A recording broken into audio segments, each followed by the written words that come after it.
Hello दोस्तों, आज मैं आपको जो कहानी सुनाने जा रही हूँ, ये कहानी है दिवाली के जादू या नारबन के जादू की। तो चलिए दोस्तों, देखते हैं आज की ये कहानी।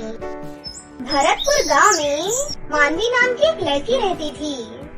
मानवी का परिवार बहुत ही गरीब था। उसके माता पिता मजदूरी का काम किया करते थे और बड़ी मुश्किलों से घर का खर्चा निकालते थे।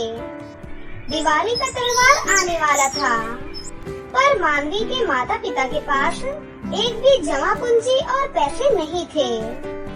एक दिन मानवी ने अपनी माँ से कहा, माँ, दिवाली आने वाली है। आपने कहा था कि हम दिवाली की शॉपिंग करने जाएंगे। मेरे पास एक भी जोड़ी नए कपड़े नहीं है माँ। हम शॉपिंग करने कब जा रहे हैं माँ? हाँ मेरी प्यारी बच्ची, मैंने कहा था। पर बेटी, क्या माँ, आप भी पिताजी की तरह बहाने मारने लग गई हो? मुझे लगता है आप दोनों मुझे शॉपिंग कराना ही नहीं चाहते।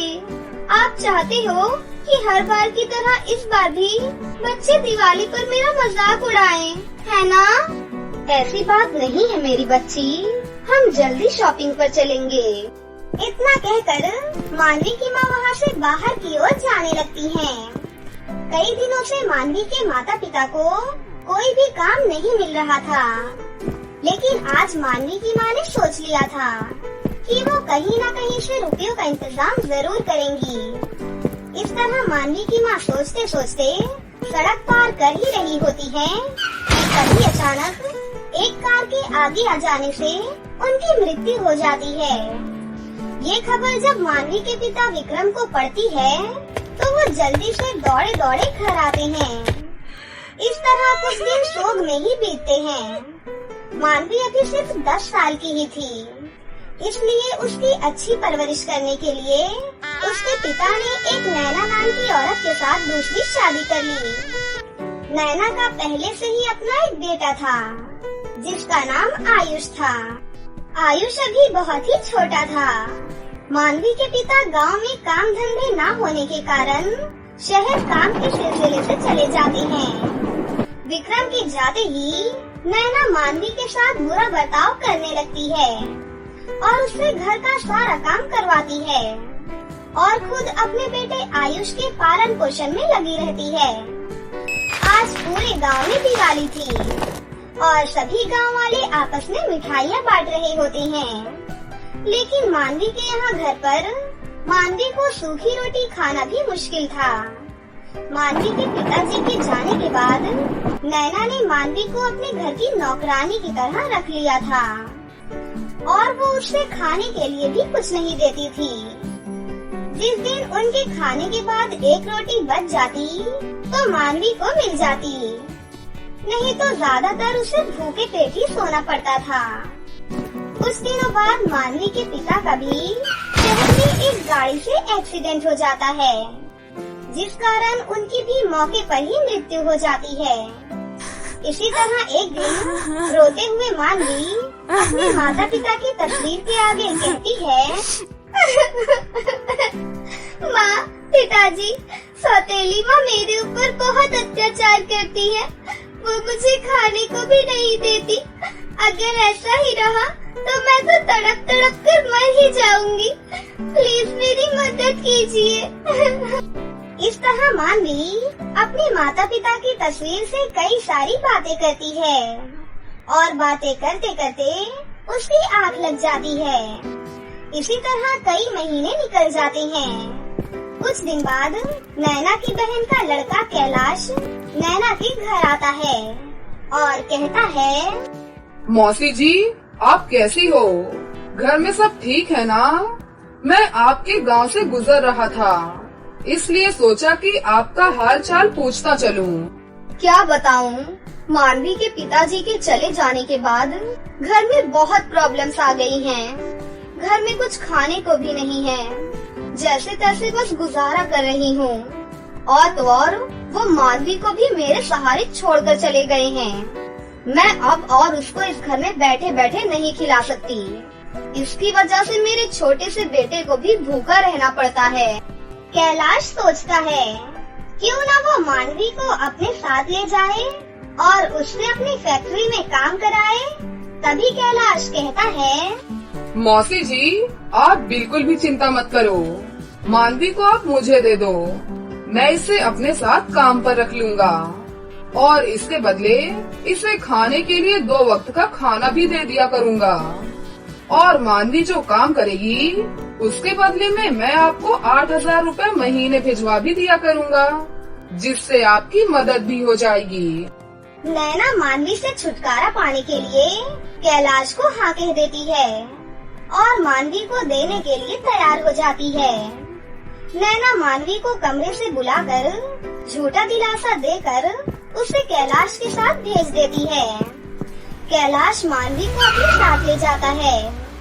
शुरू में तो वो मानवी से कुछ भी नहीं करवाता और उसे खाने के लिए भी टाइम से अच्छा खाना दे दिया करता। ऐसे ही कुछ दिन बीत जाते हैं। कैलाश अब अपने रंग दिखाना शुरू कर देता है और वो मानवी से अपनी फैक्ट्री में काम करवाने लगता है। कैलाश की फैक्ट्री बहुत अच्छी चलती थी, जिस कारण वो दिन रात मानवी से काम करवाता और खाने के लिए भी सिर्फ 1 वक्त का ही खाना देता। एक दिन मानवी काम करते करते बीमार पड़ जाती है और वो कैलाश से कहती है, मालिक, आज मेरी तबीयत बहुत खराब हो गई है। मैं आज काम नहीं कर सकती। प्लीज आप मुझे दवा दिला दीजिए। कामचोर, काम न करने का बहाना करती है। मुझे पता है कब क्या करना है और क्या नहीं करना। तू मुझे मत सिखा। तू पूरा दिन कुछ काम तो करती नहीं, बस अच्छा खाने को मांगती रहती है। अगर तुझे अपना इलाज कराना है तो जंगल की ओर एक बूढ़ी नानी रहती हैं। तू उनसे जाकर जड़ी बूटियाँ ले और खा ले। मानवी जल्दी से दवा के लिए जंगल की ओर जाती है। जंगल में अंदर जाकर वहाँ उसे एक झोपड़ी दिखाई देती है और वो झोपड़ी में दवाई लेने के लिए चली जाती है। झोपड़ी में एक बूढ़ी नानी बैठी होती है। मानवी उन नानी के पास जाती है और उनसे कहती है, नानी माँ, मेरी तबीयत बहुत ज्यादा खराब है। क्या आप मुझे दवा दे देंगी? डरो मत बच्ची, तुम जल्दी ठीक हो जाओगी। तुम्हें तो बहुत तेज बुखार है। ये लो, ये काढ़ा पी लो। इसको पीते ही तुम थोड़ी देर में बिल्कुल ठीक हो जाओगी। मानवी जल्दी से वो काढ़ा पी लेती है और नानी माँ उसके सर पर गीला कपड़ा रखती हैं। थोड़ी ही देर में मानवी को बुखार से आराम हो जाता है। ये देखकर मानवी नानी माँ को सर झुकाकर धन्यवाद करती है। नानी माँ, आपका बहुत बहुत धन्यवाद, जो आपने मुझे पूरी तरह ठीक कर दिया। मैं आपका ये एहसान कभी नहीं भूल सकती। बेटा, मेरा तो फर्ज है दूसरों का इलाज करना। लगता है तुम बहुत दुखी हो बेटा। हाँ नानी माँ, मैं पास की ही एक फैक्ट्री में काम करती हूँ। वहाँ पर मुझ पर बहुत जुल्म होता है। वो मुझसे पूरा दिन अपनी फैक्ट्री में काम करवाते हैं और खाने के लिए भी बस एक समय का ही खाना देते हैं। तुम चिंता मत करो बेटा, अब तुम्हारे ऊपर कोई जुल्म या काम करने का दबाव नहीं डालेगा। ये लो, मैं तुम्हें जादुई अनार बम देना चाहती हूँ। तुम इस जादुई अनार बम से जो भी मांगोगी, ये तुम्हें वो सब कुछ देगा। पहले तुम इस अनार बम को एक खाली जगह पर लेकर जाना और इससे एक घर मांगना। फिर देखते ही देखते वहाँ पर एक सुंदर सा घर प्रकट हो जाएगा। उस जादुई घर में तुम्हें खाने पीने की सभी चीजें मिलेंगी और तो और वहाँ पर तुम्हें बहुत सारी धन दौलत भी मिलेगी और तुम्हें कभी भी अपने जीवन में कोई भी तकलीफ नहीं होगी बेटा। धन्यवाद नानी माँ, जो आपने मुझे ये जादुई अनार बम दिया। थोड़ी दूर चलने के बाद मानवी नानी माँ के कहे अनुसार एक खाली जगह पर उस जादुई अनार बम को लेकर जाती है और जादुई अनार बम से बोलती है, हे जादुई अनार बम, मुझे रहने के लिए एक सुंदर सा घर दे दीजिए। मानवी कितना बोलते ही वहाँ पर एक बड़ा और सुंदर सा घर प्रकट हो जाता है और तभी जादुई अनार बम मानवी से कहता है, जाओ मेरी प्यारी बच्ची, तुम्हारा इस जादुई घर में वेलकम है। तुम्हें इस घर में हर चीज की सुविधा प्राप्त होगी और अगर तुम्हें किसी भी चीज की जरूरत होगी तो वो मैं तुम्हें दे दूंगा। मानवी बिना समय बर्बाद किए उस जादुई घर में चली जाती है और देखती है कि वो घर तो अंदर से बहुत ही सुंदर है और खाने पीने की भी बहुत सारी चीजें रखी हैं। साथ ही साथ वहाँ पर बहुत सारी धन दौलत भी है। ये सब देखकर मानवी कहती है, अब मैं इसी जादुई घर में रहकर अपने सभी सपने पूरे करूँगी और कभी लौटकर वापस सौतेली माँ के पास नहीं जाऊंगी। इसके बाद मानवी उस जादुई घर में हंसी खुशी रहने लगती है और उसे अगर किसी भी चीज की कोई जरूरत होती तो वो जादुई अनार बम से मांग लिया करती थी। इस तरह मानवी रोजाना गरीब और बेसहारा लोगों की मदद करती और अपने आगे का जीवन हंसी खुशी से बिताने लगती है। दूर कहीं एक गांव में एक गरीब परिवार रहा करता था। वो दोनों पति और पत्नी मजदूरी कर अपने 2 बच्चे पिंकी और राजू की परवरिश किया करते थे। जितना भी वो दोनों कमा पा रहे थे उतने में अपने दोनों बच्चों को स्वादिष्ट खाना खिलाते थे। वो दोनों खुद सूखी रोटी खाया करते थे और सभी बहुत खुशी से रहते थे। एक दिन राजू ने कहा, दीदी पापा आपसे ही ज्यादा प्यार करते हैं, इसीलिए हमेशा आपको मेरी छुटकी, मेरी प्यारी बेटी, मेरी राजकुमारी ऐसे बुलाते हैं।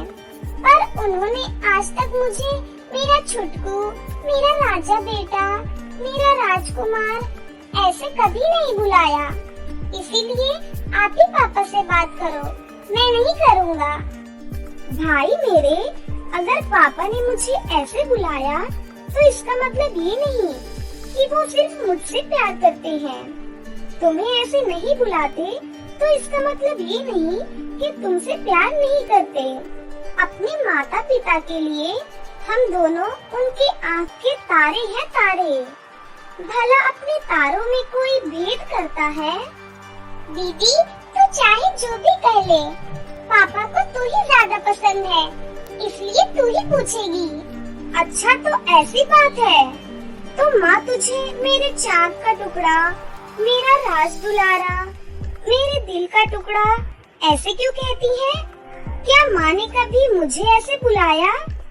तो इसका क्या ये मतलब हुआ कि माँ मुझसे प्यार नहीं करती? ऐसा नहीं होता ना राजू, तुम तो सही कह रही हो।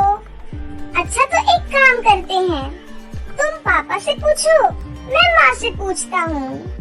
भाई ऐसे अलग अलग नहीं पूछेंगे, चाहे जितने भी बरस हो जाएं, जितने ही रिश्ते आ जाएं, भाई बहन हमेशा साथ रहेंगे। हम सभी जब खाना खाने के लिए साथ बैठेंगे तब हम दोनों मिलकर उनसे पूछेंगे। इस तरह दोनों भाई बहनों ने सोचने के बाद उस रात जब वो सभी खाना खाने के लिए बैठे थे तब बच्चों ने कहा, माँ, बाबूजी, ठंडी के दिन आ रहे हैं, हम दोनों के लिए स्वेटर चाहिए। ऐसे बच्चों ने पूछा। उस पर माँ बाप ने हाँ कहा। खाना खाने के बाद भाई बहन दोनों सो गए।